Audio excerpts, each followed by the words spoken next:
सबको जय मसीह की।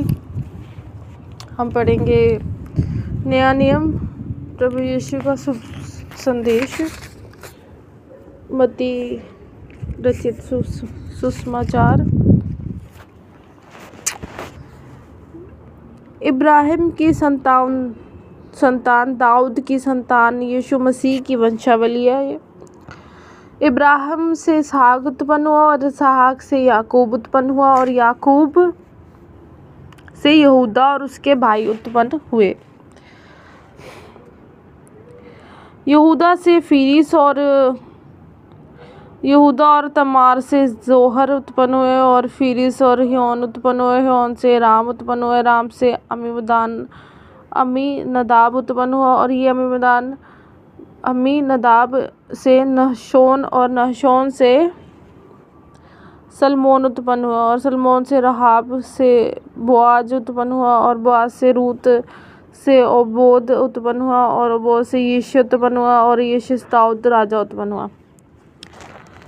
और दाऊद से सुलेमान उस स्त्री से उत्पन्न हुआ जो पहले उरिय्याह की पत्नी थी और सुलेमान से रहबाम उत्पन्न हुआ। रहबाम से अबीहाय उत्पन्न हुआ। अबीहाम से आसा उत्पन्न हुआ। आसा से योशाफात उत्पन्न हुआ। योशा से योराम उत्पन्न हुआ। योराम से उज्जियाह उत्पन्न हुआ। उज्जियाह से योताम उत्पन्न हुआ। योताम से आहाज उत्पन्न हुआ। से हिजकिय्याह उत्पन्न हुआ और हिजकिय्याह से मनशा उत्पन्न हुआ और मनशा से आमोन उत्पन्न हुआ। आमोन से योशिय्याह उत्पन्न हुआ और बंदी होकर बाबुल जाने के समय से योशिय्याह से युकन्याह और उसके भाई उत्पन्न हुए। बंदी होकर बाबुल पहुँचाए जाने के बाद युकन्याह से शलतियेल उत्पन्न हुआ और शलतियेल से जुरुब्बाबिल उत्पन्न हुआ। जुरुब्बाबिल से अबीदूहा उत्पन्न हुआ। अबीहूद उत्पन्न हुआ और अबीहूद से इल्याकीम उत्पन्न हुआ। इल्याकीम से अजोर उत्पन्न हुआ। अजोर से सदोक उत्पन्न हुआ। सदोक से अखीम उत्पन्न हुआ। अखीम से इलीहूद उत्पन्न हुआ। इलीहूद से इलियाजर उत्पन्न हुआ। इलियाजर से मतान उत्पन्न हुआ। मतान से याकूब उत्पन्न हुआ। याकूब से यूसुफ उत्पन्न हुआ जो मरियम का पति था।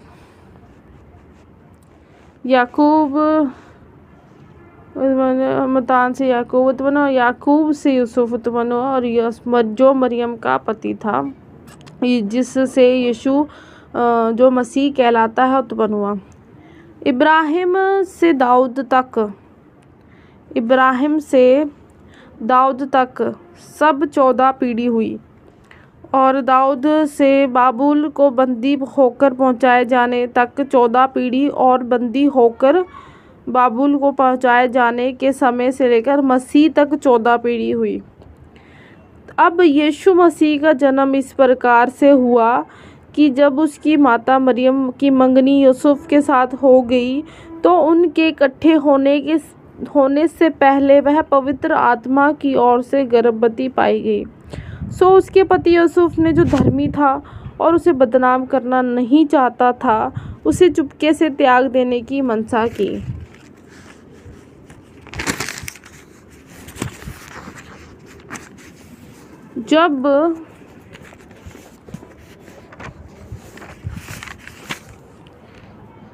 जब वह इन बातों को सोच ही में था तो प्रभु का स्वर्गदूत उसे स्वप्न में दिखाई देकर कहने लगा, हे यूसुफ, दाऊद के संतान,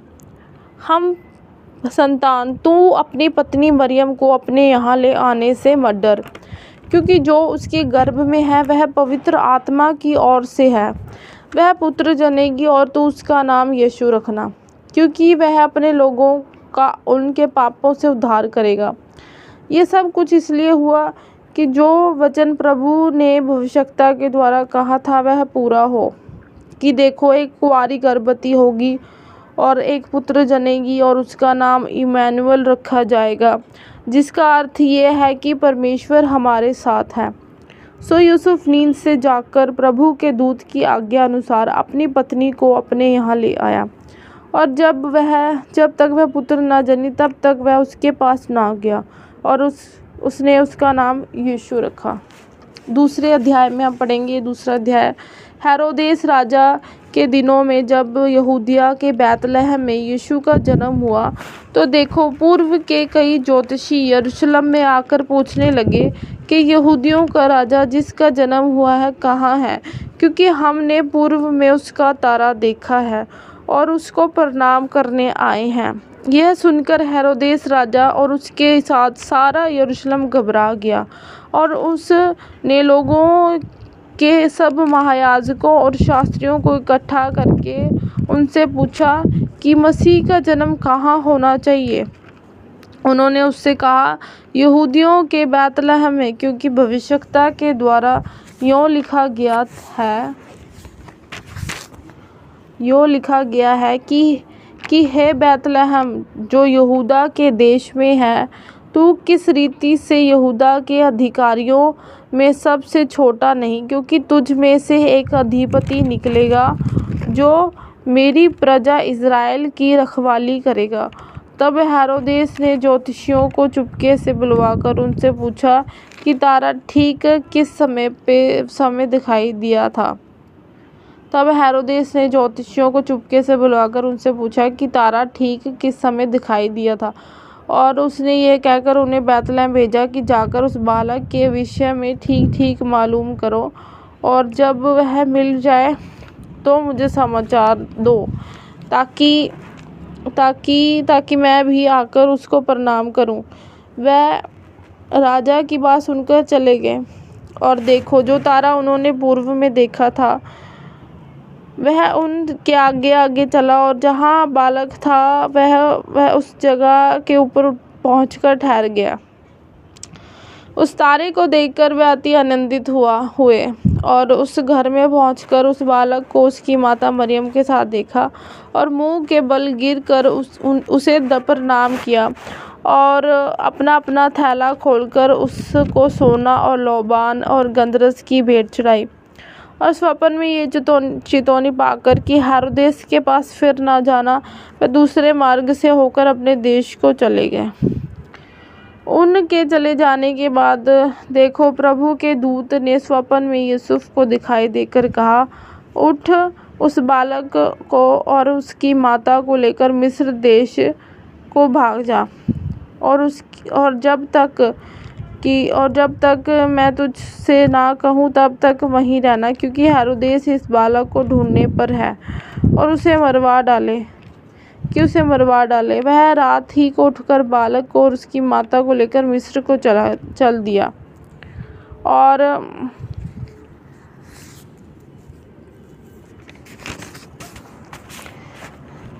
हेरोदेस के मरने तक वहीं रहा, इसलिए कि वह वचन जो प्रभु ने भविष्यवक्ता के द्वारा कहा था कि मैंने अपने पुत्र को मिस्र से बुलाया, पूरा हो। जब हेरोदेस ने ये देखा कि ज्योतिषियों ने मेरे साथ ठट्ठा किया है, तब वह क्रोध से भर गया, और लोगों को भेजकर ज्योतिषियों से ठीक पूछे हुए समय के अनुसार बैतलहम और उसके आसपास के सब लड़कों को जो 2 वर्ष के थे वो उससे छोटे थे मरवा डाला। तब जो वचन यिर्मयाह भविष्यवक्ता के द्वारा कहा गया था वह पूरा हुआ कि रामाह में एक करुणा नाद सुनाई दिया, रोना और बड़ा विलाप। राहेल अपने बालकों के लिए रो रही थी और शांत होना ना चाहती थी, क्योंकि वह है नहीं। हेरोदेस के मरने के बाद देखो प्रभु के दूत ने मिस्र में यूसुफ को स्वप्न में दिखाई देकर कहा कि उठ, बालक और उसकी माता को लेकर इज़राइल के देश में चला जा, क्योंकि जो बालक उसके प्राण लेना चाहते हैं वह मर गए। वह उठा और बालक और उसकी माता को साथ लेकर इज़राइल के देश में आया, परंतु यह सुनकर कि अरखलाउस अपने पिता हेरोदेस की जगह यहूदिया पर राज्य कर रहा है, वहाँ जाने से डरा, और स्वप्न में चेतावनी पाकर गलील देश में चला गया और नाजरत नाम नगर में जा बसा, ताकि वह वचन पूरा हो जो भविष्यवक्ता के द्वारा कहा गया था कि वह नासरी कहलाएगा।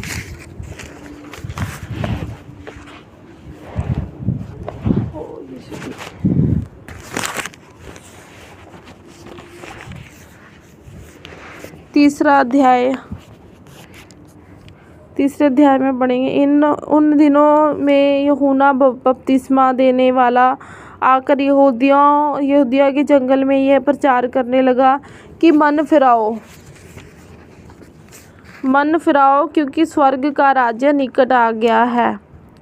ये वही है जिसकी चर्चा यशायाह भविष्यवक्ता के द्वारा की गई थी कि जंगल में एक पुकारने वाले का शब्द सुनाई दे रहा है कि प्रभु का मार्ग तैयार करो, उसकी सड़कें सीधी करो। यही यूहन्ना ऊँट के रोम का वस्त्र पहने था और अपनी कमर में चमड़े का पुटका बांधे हुए था और उसका भोजन टिड्डियाँ और वन मधु था। तब यरूशलेम के और सारे यहूदियों के और यरदन के आसपास के सारे देश के लोग उसके पास निकल आए और अपने अपने पापों को मानकर यरदन नदी में उससे बपतिस्मा लिया। जब उसने बहुतेरे फरीसियों और सदूकियों को बपतिस्मे के लिए अपने पास आते देखा तो उसने कहा कि हे सांप के बच्चों, तुम्हें किसने जता दिया कि आने वाले क्रोध से भागो? सो मन फिराव के योग्य फल लाओ और अपने अपने मन में ये ना सोचो कि हमारा पिता इब्राहिम है, क्योंकि मैं तुमसे कहता हूँ कि परमेश्वर इन पत्थरों से इब्राहिम के लिए संतान उत्पन्न कर सकता है। हालेलुया। और अब कुल्हाड़ा पेड़ों की जड़ पर रखा हुआ है, इसलिए कि जो अच्छा फल नहीं लाता वह काटा और आग में झोंका जाता है। मैं तो पानी से तुम्हें मन फिराव का बपतिस्मा देता हूँ, परंतु जो मेरे बाद आने वाला है वह मुझसे शक्तिशाली है और मैं उसकी जूती उठाने की योग्य नहीं। वह तुम्हें पवित्र आत्मा और आग से बपतिस्मा देगा। उसका सूप उसके हाथ में और वह अपना खलिहान अच्छी रीति से साफ करेगा और अपने गेहूं को तो खत्ते में इकट्ठा करेगा, परंतु भूसी को उस आग में जलाएगा जो बुझने की नहीं। उस समय यीशु गलील से यरदन के किनारे पर यूहन्ना के पास उससे बपतिस्मा लेने आया, परंतु यूहन्ना ने ये कहकर उसे रोकने लगा कि मुझे तेरे हाथ से बपतिस्मा लेने की आवश्यकता है और तू मेरे पास आया। यीशु ने उसको उत्तर दिया कि अब तो ऐसा ही होने दे, क्योंकि हमें इसी रीति से सब धार्मिकता को पूरा करना उचित है। तब उसने उसकी बात मान ली और यीशु बपतिस्मा लेकर तुरंत पानी से ऊपर आया और देखो उसके लिए आकाश खुल गया और उसने परमेश्वर के आत्मा को कबूतर की नाई उतरते और अपने ऊपर आते देखा। और देखो यह आकाशवाणी हुई कि यह मेरा प्रिय पुत्र है जिससे मैं अत्यंत प्रसन्न हूँ। चौथे अध्याय में हम पढ़ेंगे। तब उस समय आत्मा यीशु को जंगल में ले गया ताकि इबलीस से उसकी परीक्षा हो। वह 40 दिन और 40 रात निराहार रहा। अंत में उसे भूख लगी। तब परखने वाले ने पास आकर उससे कहा, यदि तू परमेश्वर का पुत्र है तो कह दे कि ये पत्थर रोटियां बन जाए। उसने उत्तर दिया कि लिखा है कि मनुष्य केवल रोटी ही से नहीं परंतु हर एक वचन से जो परमेश्वर के मुख से निकलता है जीवित रहेगा। हालेलुया। तब इब्लीस उसे पवित्र नगर में ले गया और मंदिर के कुंगूरे पर खड़ा किया और उससे कहा, यदि तू परमेश्वर का पुत्र है तो अपने आप को नीचे गिरा दे, क्योंकि लिखा है कि वह तेरे विषय में अपने दूतों को आज्ञा देगा और वह तुझे हाथों हाथ उठा लेंगे, कहीं ऐसा ना हो कि तेरे पाँव में पत्थर से ठेस लगे। यीशु ने उससे कहा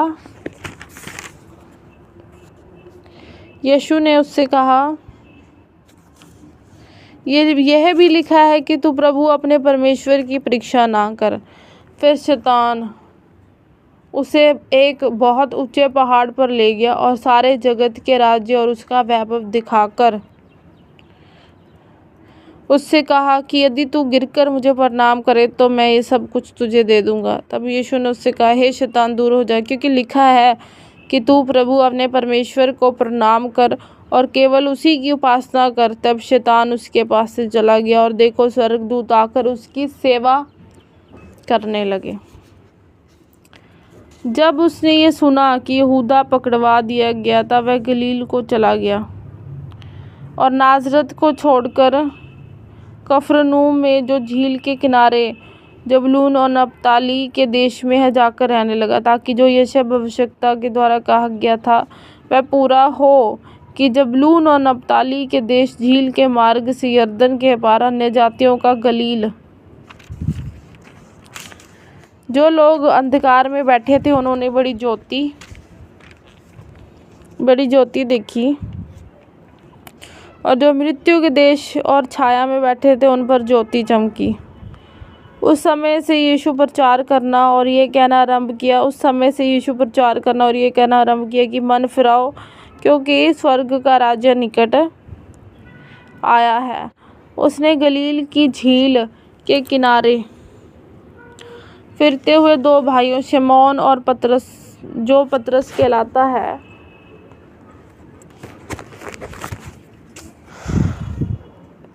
और उसके भाई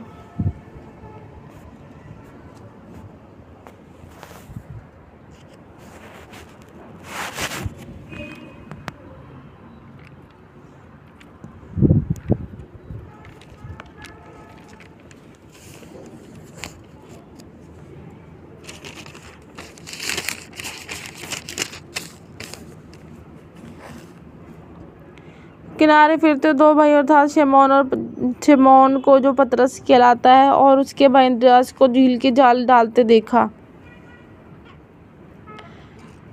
क्योंकि वह मछुए थे, और उनसे कहा, मेरे पीछे चले आओ तो मैं तुमको मनुष्य के पकड़ने वाले बनाऊंगा। वह तुरंत जालों को छोड़ उसके पीछे हो लिए।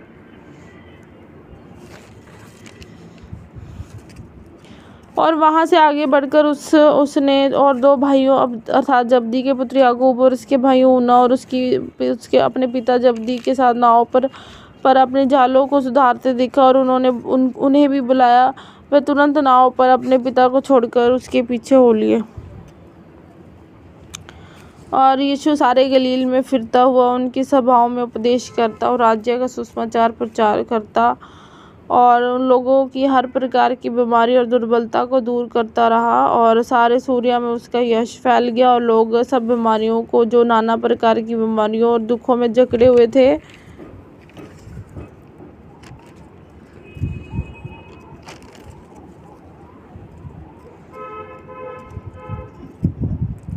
और जिनमें दुष्ट आत्मा थी, और मिर्गी वाले जो झोले के मारे हुए उसके पास लाया और उसने उन्हें चंगा किया। और गलील और दिकापुलिस और यरूशलेम और यहूदिया और यरदन के पार जो झील की भीड़ उसके पीछे हो ली।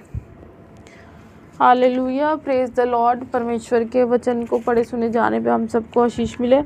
आज हमने 1 से लेकर 4 चैप्टर तक हमने पढ़ा। आगे अध्याय में हम 5 चैप्टर से शुरू करेंगे। जब तक आप सबको जय मसीह की, प्रेज द लॉर्ड। सबको जय मसीह की। आज हम पढ़ेंगे भजन संहिता फर्स्ट चैप्टर। क्या ही धन्य है वह पुरुष जो दुष्टों की युक्ति पर नहीं चलता और ना पापियों के मार्ग में खड़ा होता और ना ठट्ठा करने वालों की मंडली में बैठता, परंतु वह तो यहोवा की व्यवस्था से प्रसन्न रहता है और उसकी व्यवस्था पर रात दिन ध्यान करता रहता है। वह उस वृक्ष के समान है जो बहती नालियों के किनारे लगाया गया है और अपनी ऋतु में फलता है, और जिसके पत्ते कभी मुरझाते नहीं। इसलिए जो कुछ वह पुरुष करे वह सफल होता है। दुष्ट लोग ऐसे नहीं होते, वह उस भूसी के समान होते हैं जो पवन से उड़ाई जाती है।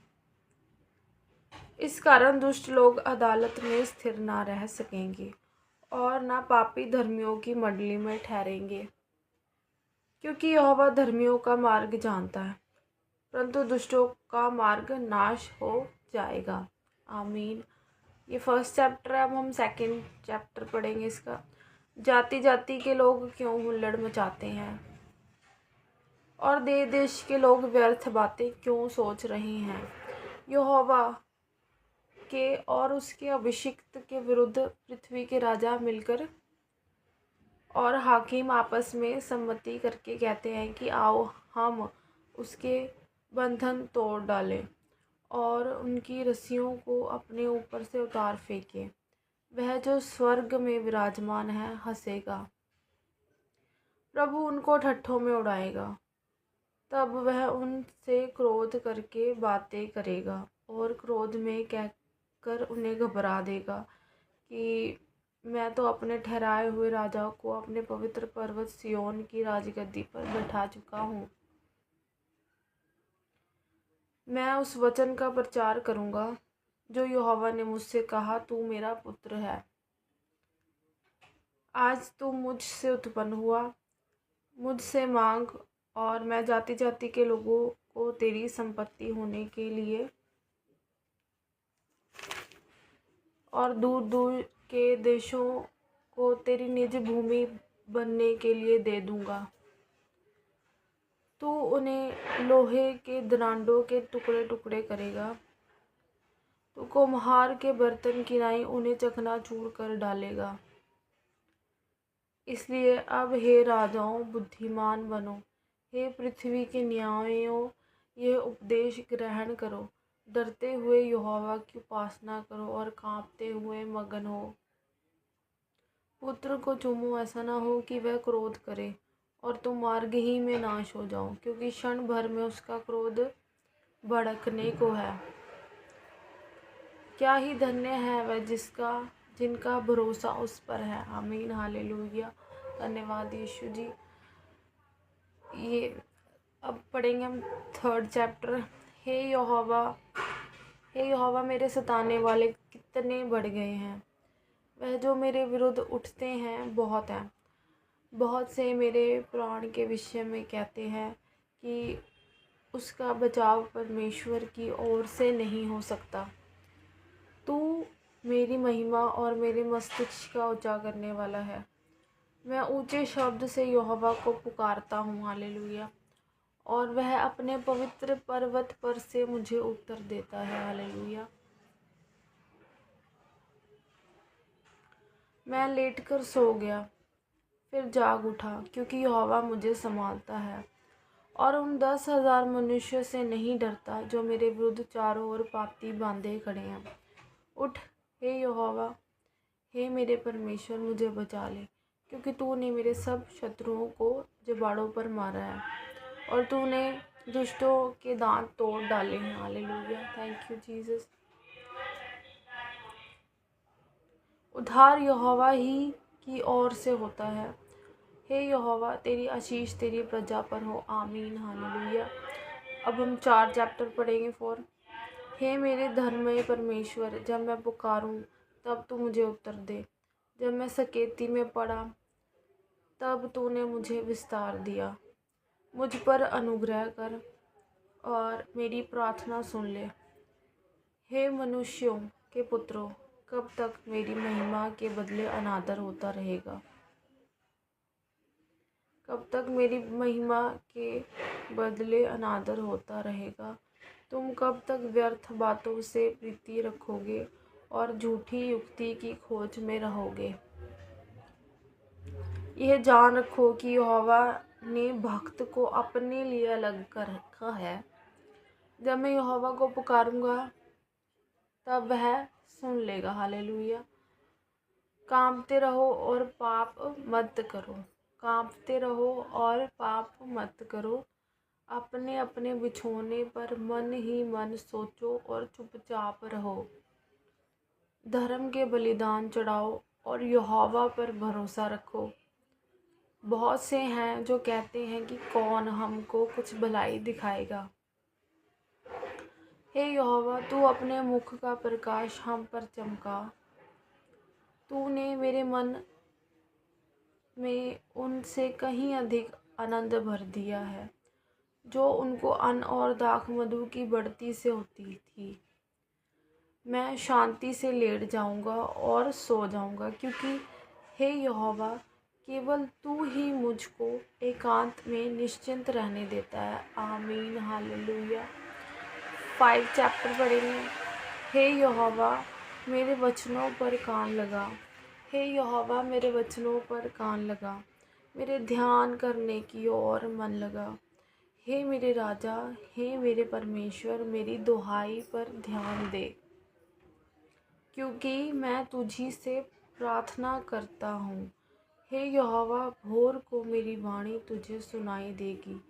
मैं भोर को प्रार्थना करके तेरी बाट जाऊँगा, क्योंकि तू ऐसा ईश्वर नहीं जो दुष्टता से प्रसन्न होता है। क्योंकि तू ऐसा ईश्वर नहीं जो दुष्टता से प्रसन्न होता है। बुराई तेरे साथ नहीं रह सकती, घमंडी तेरे सम्मुख खड़े होने ना पाएंगे। तुझे सब अनर्थकारियों से घृणा है, तू उनको जो झूठ बोलते हैं नाश करेगा। यहोवा तो हत्यारे और छली मनुष्य से घृणा करता है, परंतु मैं तो तेरी अपार करुणा के कारण तेरे भवन में आऊँगा। हालेलुया। और तेरा भय मानकर तेरे पवित्र मंदिर की ओर दंडवत करूँगा। हालेलुया। हे यहोवा, मेरे शत्रुओं के कारण अपने धर्म के मार्ग में मेरी अगुवाई कर। मेरे आगे आगे अपने सीधे मार्ग को दिखा, क्योंकि उनके मुंह में कोई सच्चाई नहीं। उनके मन में निरी दुष्टता है, उनका गला खुली हुई कब्र है। वह अपनी जीभ से चिकनी चुपड़ी बातें करते हैं। हे परमेश्वर, तो उनको दोषी ठहरा। वह अपनी ही युक्तियों में आप ही गिर जाएं। उनको उनके अपराधों की अधिकाई के कारण निकाल बाहर कर, क्योंकि उन्होंने तुझसे बलवा किया है। परंतु जितने तुझ पर भरोसा रखते हैं वह सब आनंद करें। हालेलुया। वह सर्वदा ऊंचे स्वर से गाते रहें, क्योंकि तू उनकी रक्षा करता है। यस। और जो तेरे नाम के प्रेमी हैं तुझ में प्रफुल्लित हों। हालेलुया। क्योंकि तू धर्मी को आशीष देगा। हे यहोवा, तू उसको अपने अनुग्रह रूपी ढाल से घेरे रहेगा। हालेलुया। Praise the Lord. अब हम पढ़ेंगे 6th चैप्टर। हे यहोवा, तू मुझे अपने क्रोध में ना डांट। हे यहोवा, तू मुझे अपने क्रोध में ना डांट और ना झुल्लाहट में मुझे ताड़ना दे।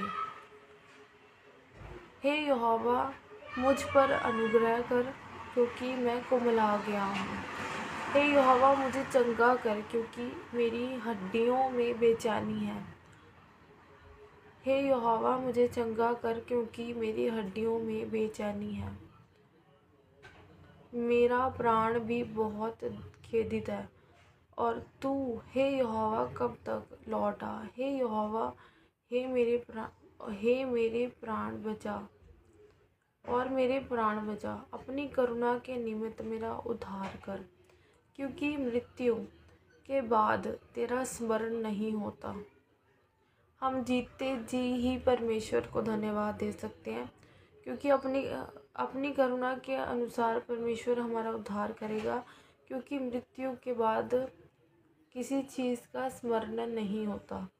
अंधलोक में कौन तेरा धन्यवाद कर सकता है। जब हम मर जाएंगे, जब हमारी आत्मा हमारे कर्मों के अनुसार स्वर्ग या नरक में जाएगी, तो अंधलोक में कौन तेरा धन्यवाद करेगा। मैं कराते कराते थक गया, मैं अपनी खाट आंसुओं से भिगोता हूँ। प्रति रात मेरा बिछौना भीगता है, मेरी आँखें शोक से बैठी जाती हैं और मेरे सब सताने वालों के कारण वह धुंधला गई हैं। हे सब अनर्थकारियों, मेरे पास से दूर हो, क्योंकि यहोवा ने मेरे रोने का शब्द सुन लिया है। Hallelujah, thank you Jesus. यहोवा ने मेरा गिड़गिड़ाना सुना है। यहोवा मेरी प्रार्थना को ग्रहण भी करेगा। Hallelujah, yes. मेरे सब शत्रु लज्जित होंगे और बहुत ही घबराएंगे। वह लौट जाएंगे और एकाएक लज्जित होंगे। आमीन, हालेलुया, प्रेज द लॉर्ड। अब हम पढ़ेंगे 7th चैप्टर। हे मेरे परमेश्वर यहोवा, हे मेरे परमेश्वर यहोवा, मेरा भरोसा तुझ पर है। सब पीछा करने वालों से मुझे बचा ले, बचा और छुटकारा दे। ऐसा ना हो कि वह मुझको सींग की नाई फाड़कर टुकड़े टुकड़े कर डालें और कोई मेरा छुड़ाने वाला ना हो। हे मेरे परमेश्वर यहोवा, आदि में मैंने यह किया।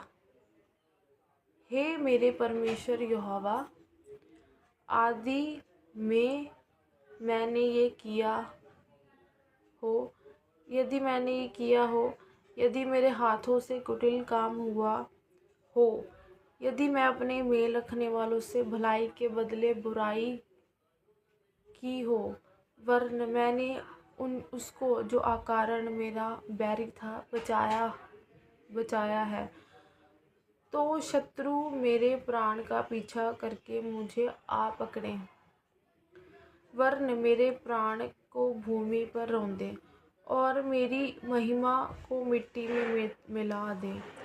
हे यहोवा, क्रोध करके उठ। मेरे क्रोध भरे सताने वालों के विरुद्ध तू खड़ा हो जा। मेरे लिए जाग। तूने न्याय की आज्ञा तो दे दी है। देश के लोगों की मंडली तेरे चारों ओर है और तू उनके ऊपर से होकर ऊंचे स्थानों में लौट जा। यहोवा समाज का न्याय करता है। क्योंकि यहोवा समाज का न्याय करता है।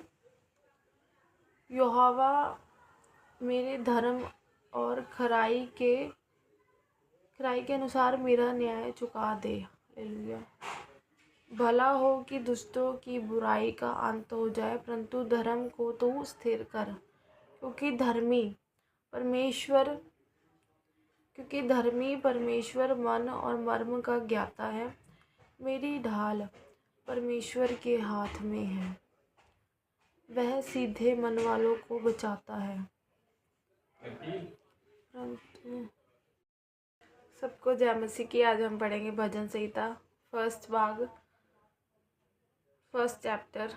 क्या ही धन्य है वह पुरुष जो दुष्टों की युक्ति पर नहीं चलता और ना पापियों के मार्ग में खड़ा होता और ना ठट्ठा करने वालों की मंडली में बैठता, परंतु वह तो यहोवा की व्यवस्था से प्रसन्न रहता है और उसकी व्यवस्था पर रात दिन ध्यान करता रहता है। वह उस वृक्ष के समान है जो बहती नालियों के किनारे लगाया गया है और अपनी ऋतु में फलता है और जिसके पत्ते कभी मुरझाते नहीं। इसलिए जो कुछ वह पुरुष करे वह सफल होता है। दुष्ट लोग ऐसे नहीं होते, वह उस भूसी के समान होते हैं जो पवन से उड़ाई जाती है। इस कारण दुष्ट लोग अदालत में स्थिर ना रह सकेंगे और ना पापी धर्मियों की मंडली में ठहरेंगे। क्योंकि यहोवा धर्मियों का मार्ग जानता है, परंतु दुष्टों का मार्ग नाश हो जाएगा। आमीन। ये फर्स्ट चैप्टर है। अब हम 2nd चैप्टर पढ़ेंगे इसका। जाति जाति के लोग क्यों हुल्लड़ मचाते हैं और देश के लोग व्यर्थ बातें क्यों सोच रहे हैं। यहोवा के और उसके अभिषिक्त के विरुद्ध पृथ्वी के राजा मिलकर और हाकिम आपस में सम्मति करके कहते हैं कि आओ हम उसके बंधन तोड़ डालें और उनकी रस्सियों को अपने ऊपर से उतार फेंकें। वह जो स्वर्ग में विराजमान है हंसेगा, प्रभु उनको ठट्ठों में उड़ाएगा।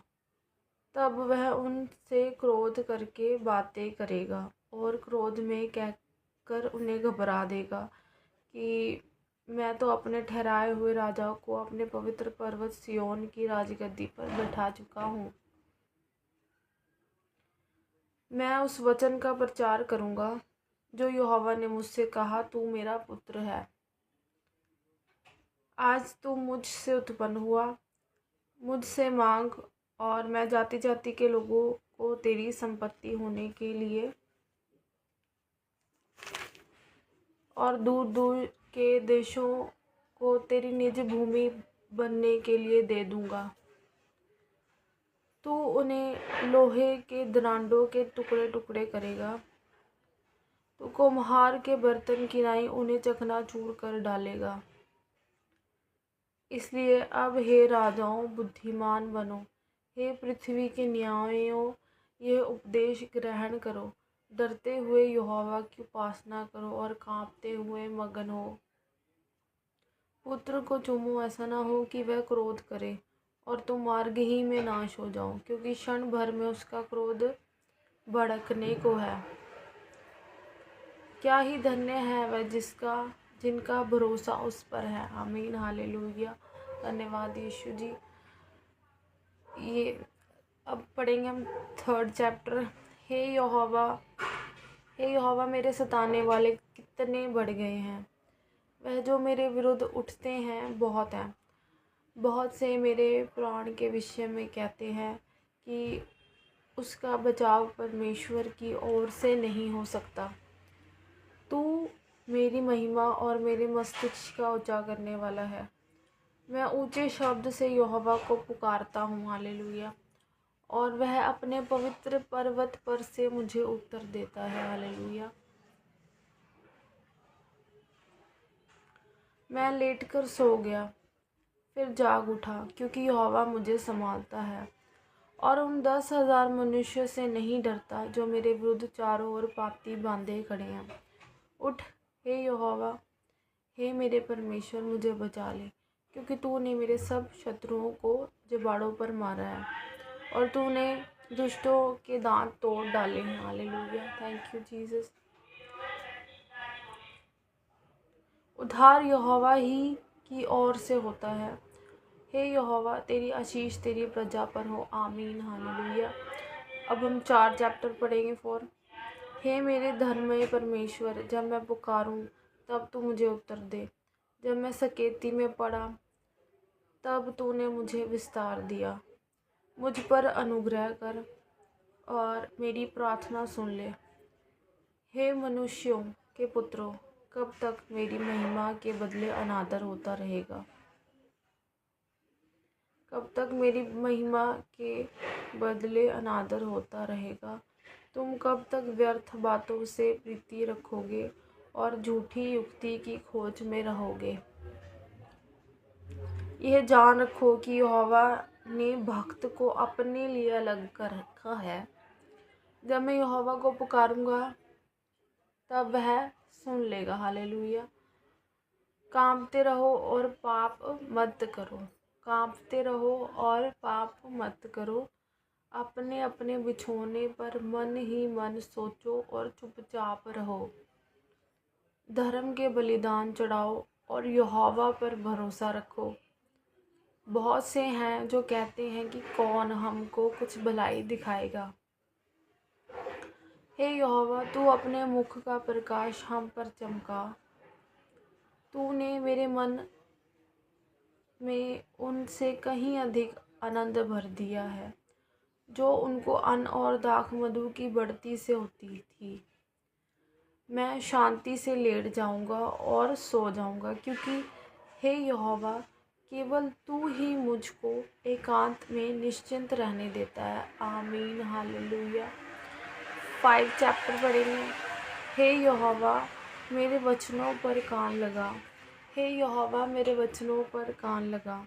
मेरे ध्यान करने की ओर मन लगा।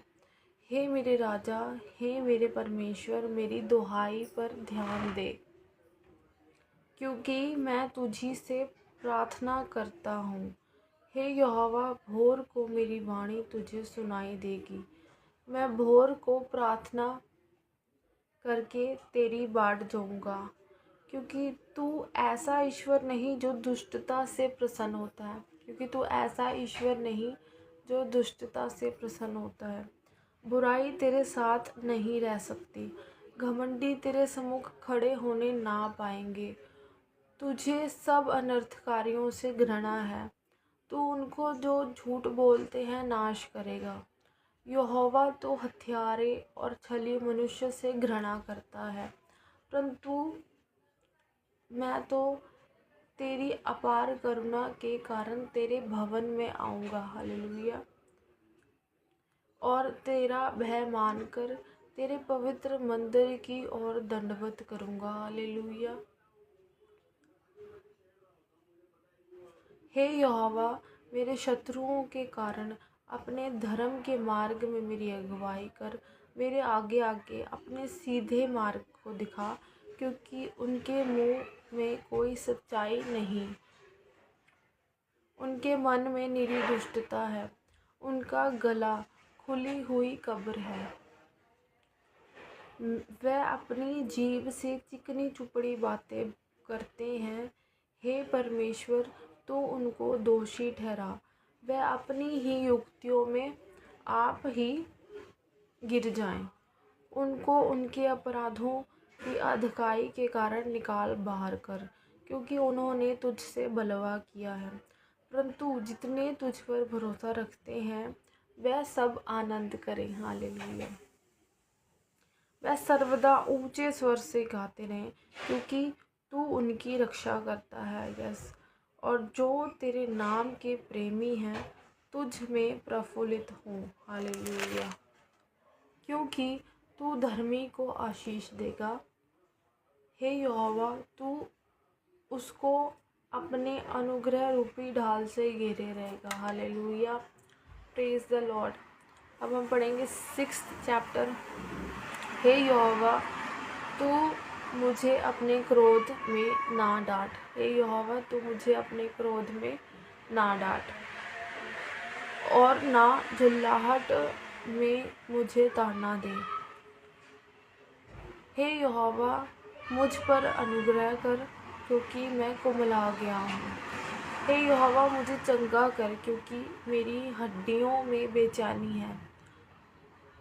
हे यहोवा, मुझे चंगा कर, क्योंकि मेरी हड्डियों में बेचैनी है। मेरा प्राण भी बहुत खेदित है। और तू हे यहोवा कब तक लौटा। हे यहोवा, हे मेरे प्राण बचा और मेरे प्राण बचा। अपनी करुणा के निमित्त मेरा उद्धार कर, क्योंकि मृत्यु के बाद तेरा स्मरण नहीं होता। हम जीते जी ही परमेश्वर को धन्यवाद दे सकते हैं, क्योंकि अपनी करुणा के अनुसार परमेश्वर हमारा उद्धार करेगा, क्योंकि मृत्यु के बाद किसी चीज़ का स्मरण नहीं होता। अंधलोक में कौन तेरा धन्यवाद कर सकता है। जब हम मर जाएंगे, जब हमारी आत्मा हमारे कर्मों के अनुसार स्वर्ग या नरक में जाएगी, तो अंधलोक में कौन तेरा धन्यवाद करेगा। मैं कराते कराते थक गया, मैं अपनी खाट आंसुओं से भिगोता हूँ। प्रति रात मेरा बिछौना भीगता है, मेरी आँखें शोक से बैठी जाती हैं और मेरे सब सताने वालों के कारण वह धुंधला गई हैं। हे सब अनर्थकारियों, मेरे पास से दूर हो, क्योंकि यहोवा ने मेरे रोने का शब्द सुन लिया है। हालेलुया। Thank you Jesus. यहोवा ने मेरा गिड़गिड़ाना सुना है। यहोवा मेरी प्रार्थना को ग्रहण भी करेगा। हालेलुया। यस। मेरे सब शत्रु लज्जित होंगे और बहुत ही घबराएंगे, वह लौट जाएंगे और एकाएक लज्जित होंगे। आमीन। हालेलुया। Praise the Lord. अब हम पढ़ेंगे 7th चैप्टर। हे मेरे परमेश्वर यहोवा, हे मेरे परमेश्वर यहोवा, मेरा भरोसा तुझ पर है।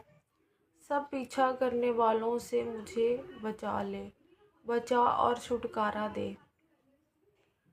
ऐसा ना हो कि वह मुझको सींग की नाई फाड़कर टुकड़े टुकड़े कर डालें और कोई मेरा छुड़ाने वाला ना हो। हे मेरे परमेश्वर यहोवा, आदि में मैंने यह किया। हे मेरे परमेश्वर यहोवा, आदि में मैंने ये किया हो। यदि मैंने ये किया हो, यदि मेरे हाथों से कुटिल काम हुआ हो, यदि मैं अपने मेल रखने वालों से भलाई के बदले बुराई की हो, वरन मैंने उसको जो अकारण मेरा बैरी था बचाया है, तो शत्रु मेरे प्राण का पीछा करके मुझे आ पकड़े, वरन मेरे प्राण को भूमि पर रौंदे और मेरी महिमा को मिट्टी में मिला दे। हे यहोवा, क्रोध करके उठ। मेरे क्रोध भरे सताने वालों के विरुद्ध तू खड़ा हो जा। मेरे लिए जाग। तूने न्याय की आज्ञा तो दे दी है। देश के लोगों की मंडली तेरे चारों ओर है और तू उनके ऊपर से होकर ऊंचे स्थानों में लौट जा। यहोवा समाज का न्याय करता है। क्योंकि यहोवा समाज का न्याय करता है। यहोवा मेरे धर्म और खराई के अनुसार मेरा न्याय चुका दे। हालेलुया। भला हो कि दुष्टों की बुराई का अंत हो जाए, परंतु धर्म को तू स्थिर कर। क्योंकि धर्मी परमेश्वर मन और मर्म का ज्ञाता है। मेरी ढाल परमेश्वर के हाथ में है, वह सीधे मन वालों को बचाता है। सबको जय मसीह की। आज हम पढ़ेंगे मत्ती अध्याय 5। पहले हमने चैप्टर में 1 से लेकर 4 तक पढ़ लिया था, अब उसके आगे हम कंटिन्यू करेंगे। वह इस भीड़ को देखकर पहाड़ पर चढ़ गया। यीशु मसीह भीड़ को देखकर पहाड़ पर चढ़ गए, तो उनके चेले उनके पास आए और वह उनका मुंह खोलकर उन्हें ये उपदेश देने लगा, धन्य है वह जो मन के दीन है, क्योंकि स्वर्ग का राज्य उन्हीं का है। धन्य है वह जो शोक करते हैं, क्योंकि वह शांति पाएंगे। धन्य है वह जो नर्म है, क्योंकि वह पृथ्वी के अधिकारी होंगे। धन्य है वह जो धर्म के भूखे और प्यासे हैं, क्योंकि वह तृप्त किए जाएंगे। धन्य है वह जो दयावंत है, क्योंकि उन पर दया की जाएगी। धन्य है वह जिनके मन शुद्ध हैं, क्योंकि वह परमेश्वर को देखेंगे। धन्य है वह जो मेल कराने वाले, क्योंकि वह परमेश्वर के पुत्र कहलाएंगे। धन्य है वह जो धर्म के कारण सताए जाते हैं, क्योंकि स्वर्ग का राज्य उन्हीं का है। धन्य हो तुम जो मनुष्य मेरे कारण तुम्हारी निंदा करें और सताएं और झूठ बोल कर तुम्हारे विरोध में सब प्रकार की बुरी बात कहें। आनंदित और मगन होना, क्योंकि तुम्हारे लिए स्वर्ग में बड़ा फल है, इसलिए कि उन्होंने उन भविष्यवक्ताओं को जो तुमसे पहले थे इसी रीति से सताया था। तुम पृथ्वी के नमक हो, परंतु यदि नमक का स्वाद बिगड़ जाए तो वह किस वस्तु से नमकीन किया जाएगा? फिर वह किसी काम का नहीं, केवल इसके कि बाहर फेंका जाए और मनुष्यों के पैरों तले रौंदा जाए। तुम जगत की ज्योति हो। जो नगर पहाड़ पर बसा हुआ है वह छिप नहीं सकता, और लोग दिया जलाकर पैमाने के नीचे नहीं परंतु दीवट पर रखते हैं, तब उससे घर के सब लोगों को प्रकाश मिलता है। उसी प्रकार तुम्हारा उजियाला मनुष्य के सामने चमके, कि वह तुम्हारे भले कामों को देखकर तुम्हारे पिता की जो स्वर्ग में है बड़ाई करे। ये ना समझो कि मैं व्यवस्था या भविष्यवक्ताओं की पुस्तकों को लोप करने आया हूँ। लोप करने नहीं परंतु पूरा करने आया हूँ, क्योंकि मैं तुमसे सच कहता हूँ कि जब तक आकाश और पृथ्वी टल ना जाए तब तक व्यवस्था से एक मात्रा या बिंदु भी बिना पूरा हुए नहीं टलेगा। इसलिए जो कोई इन छोटी से छोटी आज्ञाओं में से किसी एक को तोड़े और वैसा ही लोगों को सिखाए, वह स्वर्ग के राज्य में सबसे छोटा कहलाएगा। परंतु जो कोई उनका पालन करेगा और उन्हें सिखाएगा वही स्वर्ग के राज्य में महान कहलाएगा। क्योंकि मैं तुमसे कहता हूँ कि यदि तुम्हारी धार्मिकता शास्त्रियों और फरीसियों की धार्मिकता से बढ़कर ना हो तो तुम स्वर्ग के राज्य में कभी प्रवेश करने ना पाओगे। तुम सुन चुके हो कि पूर्व काल के लोगों से कहा गया था कि हत्या ना करना, और जो कोई हत्या करेगा वह कचहरी में दंड के योग्य होगा। परंतु मैं तुमसे कहता हूँ कि जो कोई अपने भाई पर क्रोध करेगा वह कचहरी में दंड के योग्य होगा, और जो कोई अपने भाई को निकम्मा कहेगा वह महासभा में दंड के योग्य होगा, और जो कोई कहे अरे मूर्ख वह नरक की आग के दंड के योग्य होगा। इसलिए यदि तू अपनी भेंट वेदी पर लाए और वहाँ तू स्मरण करे कि मेरे भाई के मन में मेरी ओर से कुछ विरोध है, तो अपनी भेंट वहीं वेदी के सामने छोड़ दे और जाकर पहले अपने भाई से मेल मिलाप कर, तब आकर अपनी भेंट चढ़ा। जब तक तू अपने मुद्दई के साथ मार्ग ही में है उससे झपट कर मेल मिलाप कर ले। कहीं ऐसा ना हो कि वह मुद्दई तुझे हाकिम को सौंपे और हाकिम तुझे सिपाही को सौंप दे और तू बंदी गृह में डाल दिया जाए। मैं तुमसे सच कहता हूँ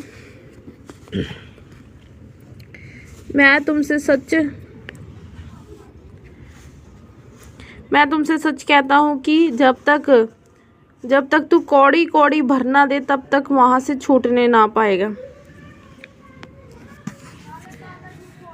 तुम सुन चुके हो कि कहा गया था कि व्यभिचार ना करना, परंतु मैं तुमसे कहता हूँ कि जो कोई किसी स्त्री पर कुदृष्टि डाले वह अपने मन में उससे व्यभिचार कर चुका। यदि तेरी दाहिनी आंख तुझे ठोकर खिलाए तो उसे निकालकर अपने पास से फेंक दे, क्योंकि तेरे लिए यही भला है कि तेरे अंगों में से एक नाश हो जाए और तेरा सारा शरीर नरक में ना डाला जाए। और यदि तेरा दाहिना हाथ तुझे ठोकर खिलाए तो उसको काटकर अपने पास से फेंक दे, क्योंकि तेरे लिए यही भला है कि तेरे अंगों में से एक नाश हो जाए और तेरा सारा शरीर नरक में ना डाला जाए। यह भी कहा गया था कि जो कोई अपनी पत्नी को त्याग दे तो उसे त्याग पत्र दे, परंतु मैं तुमसे ये कहता हूँ कि जो कोई अपनी पत्नी को व्यभिचार के सिवा किसी और कारण से छोड़ दे तो वह उससे व्यभिचार करवाता है, और जो कोई उस त्यागी हुई से ब्याह करे वह व्यभिचार करता है। फिर तुम सुन चुके हो कि पूर्व काल के लोगों से कहा गया था कि झूठी शपथ ना खाना, परंतु प्रभु के लिए अपनी शपथ को पूरा करना। परंतु मैं तुमसे यह कहता हूँ कि कभी शपथ ना खाना, ना तो स्वर्ग की क्योंकि वह परमेश्वर का सिंहासन है, ना धरती की क्योंकि वह उसके पाँव की चौकी है, ना यरूशलेम की क्योंकि वह महाराजा का नगर है।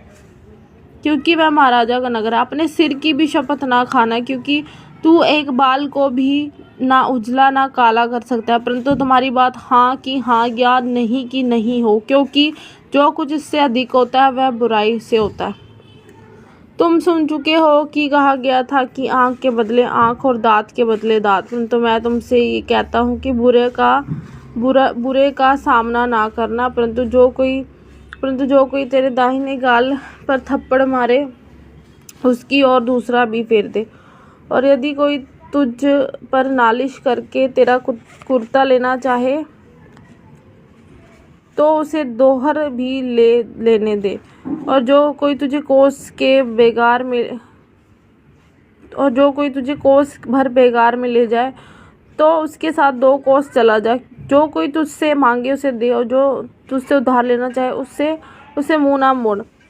तुम सुन चुके हो कि कहा गया था कि अपने पड़ोसी से प्रेम रखना और अपने बैरी से बैर, परंतु मैं तुमसे ये कहता हूँ कि अपने बैरियों से प्रेम रखो और अपने सताने वालों के लिए प्रार्थना करो, जिससे तुम अपने स्वर्गीय पिता की संतान ठहरोगे, क्योंकि वह भलों और बुरों दोनों पर अपना सूर्य उदय करता है और धर्मियों और अधर्मियों दोनों पर मेह बरसाता है। क्योंकि यदि तुम अपने प्रेम रखने वालों ही से प्रेम रखो तो तुम्हारे लिए क्या फल होगा? क्या महसूल लेने वाले भी ऐसा नहीं करते?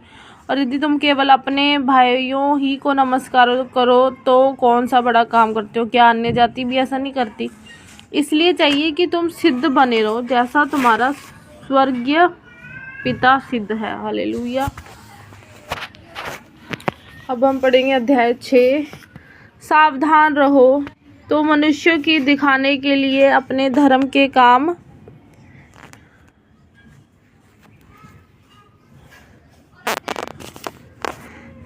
सावधान रहो तो मनुष्य को दिखाने के लिए अपने धर्म के काम ना करो, नहीं तो अपने स्वर्गीय पिता से कुछ भी फल ना पाओगे। इसलिए जब तू दान करे तो अपने आगे तोरी ना बजवा, जैसा कपटी सभाओं और गलियों में करते हैं, ताकि लोग उनकी बड़ाई करें। मैं तुमसे सच कहता हूँ कि वे अपना फल पा चुके। परंतु जब तू दान करे तो तेरा दाहिना हाथ करता है उसे तेरा बायां हाथ ना जानने पाए, ताकि तेरा दान गुप्त रहे, और जब तेरा पिता जो गुप्त में देखता है तुझे प्रतिफल देगा। तब तेरा पिता जो गुप्त में देखता है तुझे प्रतिफल देगा।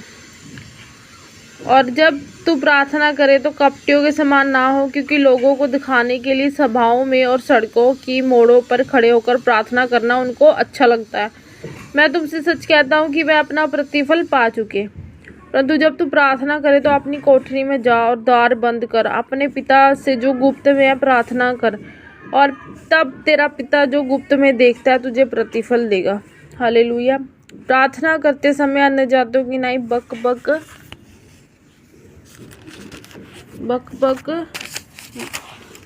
ना करो, क्योंकि वह समझते हैं कि उनके बोलने से उनकी सुनी जाएगी। सो तुम उनकी नाई ना बनो, क्योंकि तुम्हारा पिता तुम्हारे मांगने से पहले ही जानता है कि तुम्हारी क्या क्या आवश्यकता है। सो तुम इस रीति से प्रार्थना किया करो, हे हमारे पिता, तू जो स्वर्ग में है, तेरा नाम पवित्र माना जाए, तेरा राज्य आए, तेरी इच्छा जैसे स्वर्ग में पूरी होती है वैसी पृथ्वी पर भी हो। हमारी दिन भर की रोटी आज हमें दे, और जिस प्रकार हमने अपने अपराधियों को क्षमा किया है, हमारे अपराध क्षमा कर। हमें परीक्षा में ना ला, परंतु बुराई से बचा, क्योंकि राज्य और पराक्रम और महिमा सदा तेरी ही है। आमीन।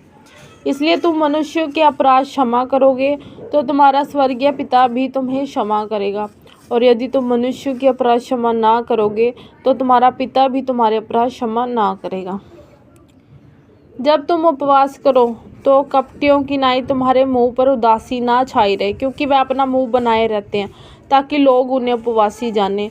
मैं तुमसे सच कहता हूँ कि वह अपना प्रतिफल पा चुके। परंतु जब तू उपवास करे तो अपने सिर पर तेल मल और मुंह धो, ताकि लोग नहीं परंतु तेरा पिता जो गुप्त में है तुझे उपवासी जाने। इस दशा में तेरा पिता जो गुप्त में देखता है तुझे प्रतिफल देगा। आमीन। हालेलुया। अपने लिए पृथ्वी पर धन इकट्ठा ना करो, जहाँ कीड़ा और काई बिगाड़ते और जहाँ चोर सेंध लगाते और चुराते हैं, परंतु अपने लिए स्वर्ग में धन इकट्ठा करो, जहाँ ना तो कीड़ा और ना काई बिगाड़ते और जहाँ चोर ना सेंध लगाते और ना चुराते हैं, क्योंकि जहाँ तेरा धन है वहाँ तेरा मन भी लगा रहेगा। शरीर का दिया आँख है, इसलिए यदि तेरी आँख निर्मल हो तो तेरा सारा शरीर उजाला होगा, परंतु यदि तेरी आँख बुरी हो तो तेरा सारा शरीर भी अंधियारा होगा। इस कारण वह उजाला जो तुझ में है यदि अंधकार हो, वह अंधकार कैसा बड़ा होगा। कोई मनुष्य दो स्वामियों की सेवा नहीं कर सकता, केवल वह एक से बैर और दूसरे से प्रेम रखेगा, वह एक से मिला रहेगा और दूसरे को तुच्छ जानेगा। तुम परमेश्वर और धन दोनों की सेवा नहीं कर सकते।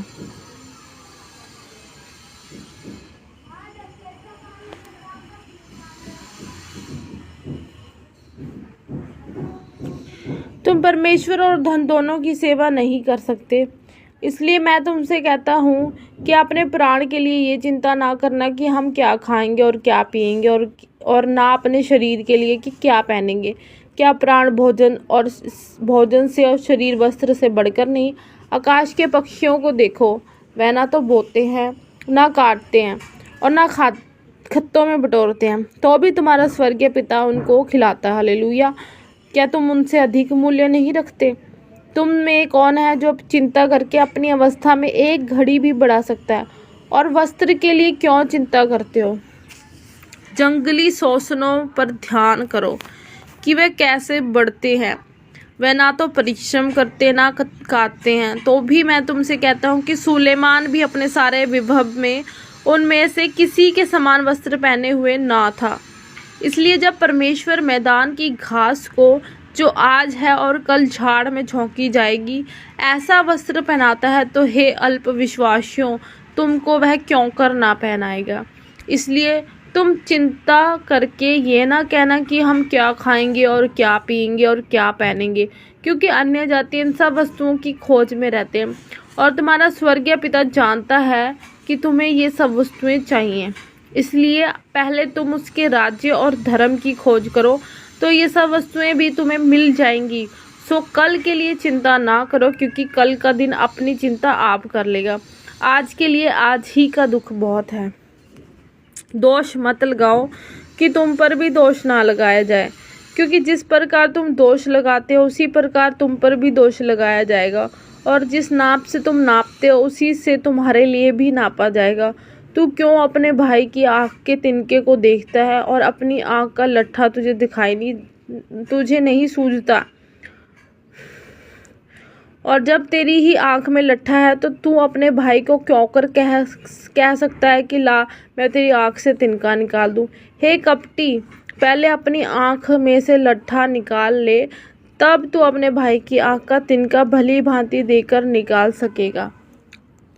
पवित्र वस्तु कुत्तों को ना दो, और अपने मोती सूअरों के आगे मत डालो। ऐसा ना हो कि वह उन्हें पांव तले रौंदे और पलटकर तुमको फाड़ डालें। मांगो तो तुम्हें दिया जाएगा, ढूंढो तो तुम पाओगे, खटखटाओ तो तुम्हारे लिए खोला जाएगा।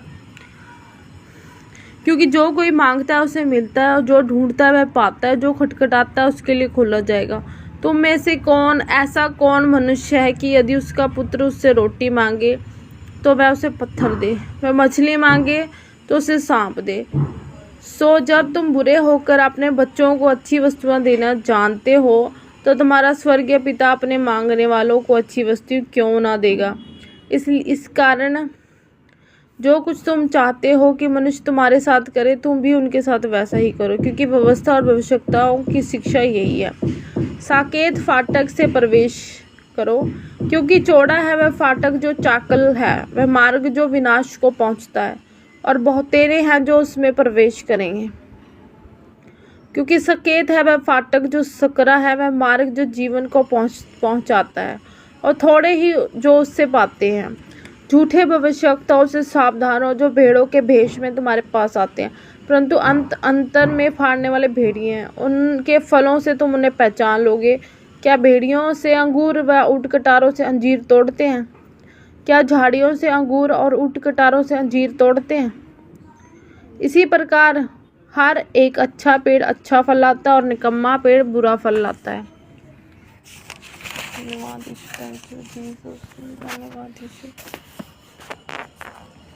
अच्छा पेड़ बुरा फल नहीं ला सकता, और ना निकम्मा पेड़ अच्छा फल ला सकता है। जो पेड़ अच्छा फल नहीं लाता वह कांटा और आग में डाला जाता है। सो उनके फलों से तुम उन्हें पहचान लोगे। जो मुझसे है, प्रभु हे प्रभु कहता है, उनमें से हर एक स्वर्ग के राज्य में प्रवेश ना करेगा, परंतु वही जो मेरे स्वर्गीय पिता की इच्छा पर चलता है। उस दिन बहुतेरे मुझसे कहेंगे, हे प्रभु, क्या हमने तेरे नाम से भविष्यवाणी नहीं की, और तेरे नाम से दुष्ट आत्माओं को नहीं निकाला, और तेरे नाम से बहुत अचंभे के काम नहीं किए? तब मैं उनसे खुलकर कह दूंगा कि मैं तुमको कभी नहीं जाना। हे कुकर्म करने वालों, और मेरे पास से चले जाओ। इसलिए जो कोई मेरी ये बातें सुनकर उन्हें मानता है, वह उस बुद्धिमान मनुष्य की नाई ठहरेगा जिसने अपना घर चट्टान पर बनाया है। और मेघ बरसा और बाढ़ें आई और आंधियाँ चली और उस घर पर टक्करें लगी, परंतु वह नहीं गिरा, क्योंकि उसकी नींव चट्टान पर डाली गई थी। परंतु जो कोई मेरी ये बातें सुनता है और उन पर नहीं चलता, और वह उस निर्बुद्धि मनुष्य की नाई ठहरेगा जिसने अपना घर बालू पर बनाया। और मेघ बरसा और बाढ़ें आई और आंधियाँ चली और उस घर पर टक्करें लगी, और वह गिरकर सत्यानाश हो गया। जब यीशु ये बातें कह चुका, तो ऐसा हुआ कि भीड़ उसके उपदेश से चकित हुई, क्योंकि वह उनके क्योंकि वह उनके शास्त्रियों के समान नहीं परंतु अधिकारियों की नहीं, वह उन्हें उपदेश देता था। परमेश्वर के वचन को पढ़े और सुने जाने पे आशीष मिले। अगले चैप्टर में हम 7वां अध्याय से पढ़ेंगे। जब तक आप सबको जय मसीह की।